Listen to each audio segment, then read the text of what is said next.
यवतमाळ जिल्ह्यात एकाच दिवसात 3 शेतकऱ्यांच्या आत्महत्या. नापिकी पिकांचे झालेले नुकसान आणि वाढत्या कर्जबाजारीपणामुळे यवतमाळ जिल्ह्यात 3 शेतकऱ्यांनी आत्महत्या केली. वणी तालुक्यात 2 तर आर्णी तालुक्यात एका शेतकऱ्याने आपली जीवनयात्रा संपवल्याची घटना उघडकीस आली आहे. वणी तालुक्यातील सैदाबाद येथील शेतकरी राजकुमार मारुती गोवारदीपे वय 55 वर्ष यांची नवरगाव येथे शेतजमीन आहे. त्यांनी राहत्या घरी विषारी द्रव प्राशन केले. घटनेची माहिती मिळताच त्यांना उपचारासाठी तातडीने वणीच्या ग्रामीण रुग्णालयात दाखल केले. मात्र उपचारादरम्यान त्यांचा मृत्यू झाला. त्यांच्या पश्चात मुलगा, सून व 2 नातवंड असा परिवार आहे. तर दुसरी घटना कळमना बुद्रुक तालुका वणी येथे घडली. शेतकरी सहदेव विश्वनाथ बोबडे यांनी स्वतःच्या राहत्या घरी विषारी द्रव प्राशन केले.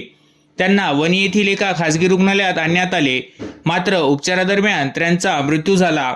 त्यांच्या नावे कळमना बुद्रुक येथे 1 हेक्टर 29 आर शेतजमीन आहे. त्यांच्या पश्चात पत्नी, 2 मुले व आईवडील असा आप्त परिवार आहे.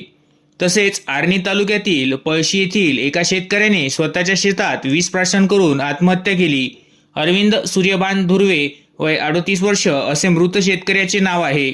त्याच्यावर सहकारी सोसायटीचे कर्ज आहे. नापिकी आणि कर्जामुळे ते मागील काही महिन्यांपासून विवंचनेत होते. यातूनच त्याने आत्महत्या केल्याचे सांगितले जाते. त्यांच्या पश्चात पत्नी, 2 मुली व असा आप्त परिवार आहे.